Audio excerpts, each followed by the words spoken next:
Today we'll be talking about Destiny 2, all of its negatives and all of its positives. I won't cover Destiny in this segment, but I will be covering Destiny 2 in this segment. Destiny 1 will come in a later video, but I'll touch on it a little bit. Destiny 2 has been pretty much the pinnacle of where it's at right now, and it's still rising because of the latest updates that they've came out with and the latest DLCs that they have came out with. The DLC that's most recent is a Forsaken DLC. Destiny 2 has almost been out for an entire year. Actually, it has been out for an entire year now that I think of it, because I'll be recording this and putting this up Wednesday. So it's been out for about a year and 2 weeks. Destiny 1, since launch, I think it peaked around 8.4 million players, and that's about how much I'm seeing about. That's how much Destiny 2 and Destiny 1, that franchise, is peaking out at. Now, of course, through Destiny's 1 unbalancing phase, it's kind of dropped off, and it dropped off to a significant amount. I believe at the end of Destiny 1, at the end, I think it only had 9% of its players left. That's about 200 and so thousand. I could be wrong about that number. I'm about 90% sure I'm right. Since then, that has affected Destiny 2 in such a way that not a lot of people actually believed in the whole creators. Let me go with that. Everyone kind of saw the creators as like, are they telling us the truth? Is this gonna be for real this time? I don't know. At least that's what I remember. That's what I thought, at least. I didn't fully believe them, but this is my last chance of giving them a good shot. But so far, I'm actually quite pleased with it. There's not a lot of negatives to this game, which I will get into here in a minute. But Destiny 2 peaked out at 8.4 million players.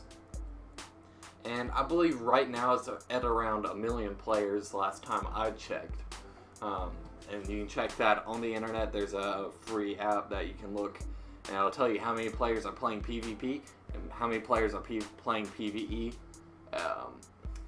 Or last time I checked, 200 and something thousand players were playing PvP, and around 600, 700,000, 800,000, somewhere in there. That's how many players were playing PvE. Okay, so let's get into some of the positives about this game. The game has an excellent storyline.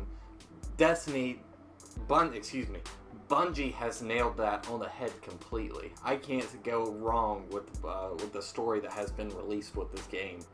I'm not going to spoil anything, but it's quite sad. But it kind of needed a revamp. They kind of needed something to push more people to play it, you know? And that came out with the last DLC. If you guys are interested, go check out some of the videos that I've been playing. I'll still do a walkthrough of the whole game and let you guys see what you think. Now, the multiplayer is extremely addicting, especially with this new DLC that has come out. It is called Gambit, and it's so much fun. It made the game so much better, especially if you have friends to play it with. I'm sorry about the solo, guys, but it's up to 4 people. It's a game mode that I have never personally seen before. In a way, it's similar to like Attack and Defend, I guess, in a way. Pretty much both sides start with 4 players. They have to go out, kill as many people as possible, many AIs as possible, and collect the orbs, take them back to center, and pretty much your goal is to kill the boss guy first. I can't remember his name, but I'm sure I'll write it over. Ha! Yeah! That's classic YouTuber, right? I know. But you gotta kill the boss guy and whoever kills him first wins the entire match. Now, you can evade the other team through these portals that pop up after you collect so many orbs and put them into the center. Which, personally, me and my friends, that's all we've been playing for the past 3 weeks. And it's been amazing. I honestly loved it. Now, of course, you have the standard multiplayer game modes like Team Deathmatch, Capture the Flag, and so forth. That's kind of standard. Free for all is another one as well. I love all of them. That's my little area. I go to PvP a lot. Personally, I don't like the grind of PvE, but it is a good for anyone liking your grind. It is an excellent game for you. I definitely recommend it. It's so much fun. You can get loot either which way you look at it. Alright, let me get on the subject of new weapons and new armor. Now, armor-wise, there's not too much new to it. Luckily, they have changed the outfits around to where it's actually kind of unique to each armor piece you get. I've been noticing not everyone's wearing the same stuff like they did in Destiny 1. Destiny 2's weapons actually have improved from the previous game. They've added, Destiny 1 had the basic guns, you know, probably auto rifles, scout rifles, pulse rifles, sniper rifles, and so on and so forth, shotguns, rocket launchers, etc. With Destiny 2 and the new DLC brings with it a new weapon called a bow. It's what it is. It's a bow and arrow, which personally I thought it would honestly suck. I really didn't have high hopes for a bow, but the first time I actually used it and actually gave it a shot, it's one of my main weapons now. I thoroughly love the bow. But with the bow, it kind of, for me, it kind of conflicts with the whole Destiny universe. In certain senses, I can say, okay, it's fine. In certain senses, I can say it's not. But that's just my opinion. But albeit, I love the bow. It's kind of cool. It's fun to use. It's fun to use, especially in multiplayer, knowing that you destroyed someone with a bow and arrow, and they had an auto rifle, and they had all the chances to kill you in the world. But you just took that one shot and hit them right in the head. So perfect. A new weapon that's just brand new out of the box, that has not been in the Destiny 1 universe, a grenade launcher. Now, the grenade launcher has gone through some major changes. It has been well underpowered and just not really fun to use in the higher levels that you go. Well, Destiny has started improving on this, and they're starting to give it some new light, some new meaning, and they're bringing buffs into it and making it more powerful, which I actually enjoy. I enjoy grenade launchers. Lucas enjoys grenade launchers. I know that for a fact. Anything that explodes, he loves that. But anyways, I want to talk about the raids and the strikes for a minute. Now, obviously, there's a new raid that came along with the whole DLC part of it, and it just adds a whole entire length of storyline by itself. It provides hours upon hours of gameplay. I believe for the first person that actually did it, it took them 6 hours. I could be wrong about that, but that's what I heard from my friends. Now, strikes. Strikes are intense little multiplayer matches that 3 of your friends can hop in and enjoy. Now, I kind of have a little say about strikes because, yes, they have replayability, but for some reason, it's not. It feels like it's missing something to me. I don't know what it is, but I just feel like it's missing something. It's something to do to grind and get armor and such. But I just feel like there's not enough stuff dropping, and that could be one of my issues. I don't know. But I feel like there could be improvements made to the whole strike side of the Destiny universe. Now, there's weekend events. There's Xur. He comes out every weekend or so, and he sells exotics. And the way you buy exotics is through legendary engrams, legendary shards. And you get these through breaking down all of your legendary equipment, and you get about 3 or 4 shards per legendary equipment. Now, of course, if you want to buy, like, for example, exotic engram, it's about 93 legendary shards for an exotic engram. Now this may vary per exotic. One could be about 20, and one could be about 50. I'm just basing that. I don't actually know because I haven't actually looked at the most recent update. I have done it before, and that's when they had 3 of coin, and that's another thing. 3 of coin is completely useless now. There's no point in 3 of coin, which I found that kind of sad, but I mean, it sort of makes sense in a way, but I don't know. It's kind of, you can earn it now. And you can 100% chance of getting it, so it's kind of good. Now, also with some of these extra events, there's Iron Banner, which is think of it as like multiplayer, but 100% skilled and level-based multiplayer. Now you get some excellent gear from this Iron Banner event. I believe it only happens about once a month.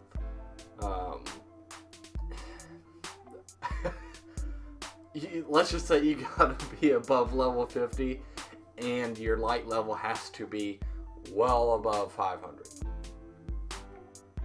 If you think you're gonna go in there and level 7 and try to get some kills, you probably could, but you'll be fighting a Goliath and you're a mouse. Hate to say it that way, but it's true. Now, luckily with this game, you will get hours upon hours of gameplay. I mean, hundreds of hours probably. There's 3 character classes that you can choose from: Warlock, Hunter, and Titan.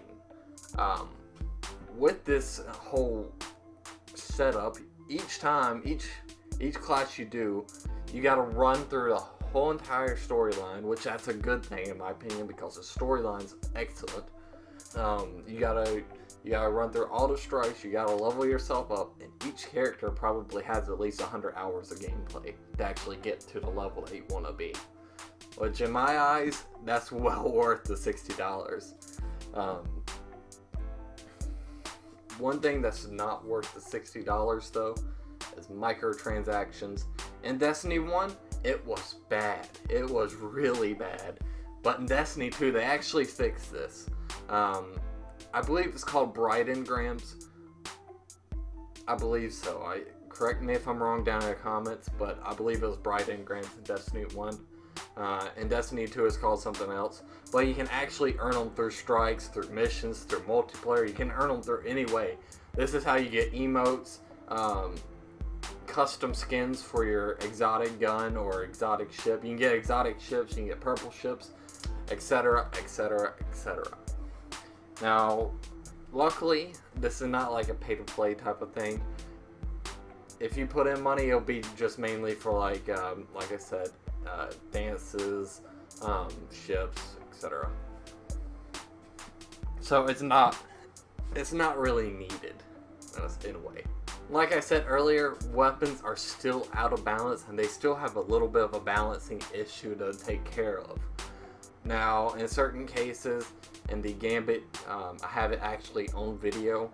There's actually people using Sleeper Simulant, and it's still overpowered as all get out. But luckily, you can still kill them before they actually shoot you because it takes a minute to recharge. Now, I'm sorry, straight Xbox One users. By the way, I don't play on PS4, so if you're looking for a PS4 review, I can't really give that to you straight out because I don't know how the PS4 performs.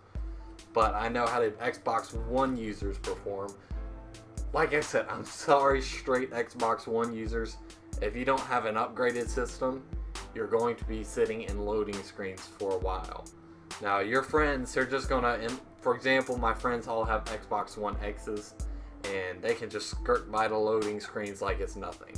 Me, I sit there, for example, I have a video of me just sitting above a crack and waiting for me to fall to my death. Run from it. I know, but not anytime soon. Oh, I'm stuck in a loading screen. Oh no! No! Okay, good. I thought it's just gonna drop me straight down. Dude, I wish it was gonna drop you straight down. Now, the loading screens for me take about 15 to 20 seconds. It's not crazy long. It feels longer when you're just waiting on, getting into action and just wanting to play. I don't really think Bungie can fix that themselves, but I don't really know how they can improve on it. So if you're interested and want to be really professional at this game, I recommend getting an Xbox One X because it's no loading screens, everything loads up faster. It's better hardware all around. Now, one thing I actually do personally have a problem with is the DLC price. The only thing that makes it acceptable for me is that it's normally about a DLC comes out every year normally for this game. That's the only reason I find this acceptable. The DLC price for the last one, Forsaken, just the base price was $40. Now I remember playing Call of Duty. I know I'm basing this off of Call of Duty. I can buy DLC for that for $20. I can buy DLC for I don't know. I can bet pretty much any other game I can buy DLC for about $20 or below. Me personally, I think it's way too much. That's just how I look at it. But don't get me wrong though. Don't get me wrong. The DLC is well worth it. It provides hours of gameplay. It provides an excellent story. Okay, one other thing is they're also improving a tremendous amount from the Destiny 1 DLCs. Now, Destiny 1 DLC, I wouldn't have recommended by any means. There was no way I would recommend buying a DLC for that game. The storyline was not worth it. The strikes were not worth it. The raids were not worth it. In Destiny 2, the Forsaken DLC, the strike, like I said, the raid is tremendously long. Like I said, probably about 6 hours. You and your friends, that first time play, probably about 6 hours through. The campaign lasts about 8 hours by itself. That's 8 hours extra gameplay on the storyline that you already have. To me, that's pretty worth it. I'm just saying, that's pretty worth it. Like I said though, if it was Destiny 1 and they pulled the same stuff they pulled in Destiny 1, I would have said no. I would have gave this game a well lower review than it is. Now, just some little things about this game. Some of the enemies are really overpowered. I mean, tremendously overpowered. Like the Abomination in PvP. Excuse me, it is in PvP and it's also in PvE. That comes with the new clan that is in the game. Pretty much, he's a big guy that shoots lightning out of his hand. It's a good concept, but oh my god, it takes like a quarter of your health out each time it hits you. And it's just, to me, it's overpowered, but to someone else that has better armor and better stats, it might not be. I'm level 50 with a 508 light score, and in a big pack, it's completely deadly, and I feel like it needs to be nerfed a little bit. That's just my opinion. I want to know your guys' opinion down in the comments. Another little thing is, every now and again you'll get kicked for no reason. I've noticed this with my friends. They have been randomly kicked from games, and it's either they're waiting. I haven't really asked them this, but they could have been not playing the game completely and just sitting there. But then I know for a fact there are certain occasions where it's definitely just like it sends you a random code, like one of them's pineapple. I know it's kind of weird, but that's one of the codes they give you, and it's just Destiny servers crashed or something like that. Which, I mean, it's not too big of a deal because there are millions of players on it at one time. And, it's kind of a toss-up. It's to me, it's okay, but if you're in a raid or something like that where your team needs you, I can see it being an issue, but I haven't ran into that issue quite yet. Now, like I said with the whole grinding thing, if you like grinding, this is a game for you. I highly recommend it. If you have not played it already, you should definitely go check it out and at least download the demo of the game. I believe it's on the Xbox store. I don't know about the PS4 store. So go look. I guarantee you will like it if you like a grinding game. Now, if you don't like the whole grinding set of it, me personally, I love the story. You'll probably think the same way I am. I like the story. I like action. I like doing, getting loot legitly. With this game, you'll get loot that is pretty.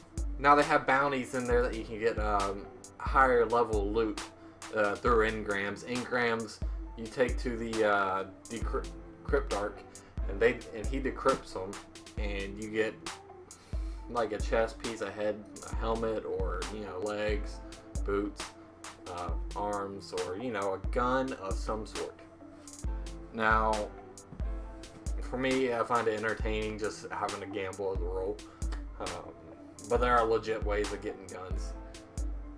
Now, like I said, if you're not into the whole grinding scene, there is multiplayer, and multiplayer is thoroughly enjoying. I find it enjoying.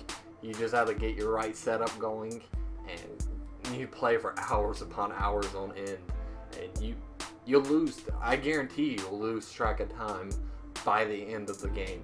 Now, here comes the whole review part. I'm sure the negative contents, but I give this game an 8.5 out of 10. Now, 10 being the best and 1 being the worst, I say that's a pretty fair score. There are some issues that they need to fix with the whole, like I said, balancing issue. But the storyline is great. Some of the enemies are overpowered. Everything kind of plays into this whole score, and like I said, though, I find it entertaining. I might bump it up to a 9. It's somewhere in between 8.5 and 9. I couldn't really find out, what I wanted to do. So, see what you guys think. I want to see what you guys think. Comment below. Tell me what you guys think about the whole 8.5 score. If I should bump it up to a 9. Tell me what you guys think. I want to hear your guys' comments. Like, comment, and subscribe for more. I'm sure there'll be more videos to come and reviews to come. I hope you guys enjoyed. Have a good one.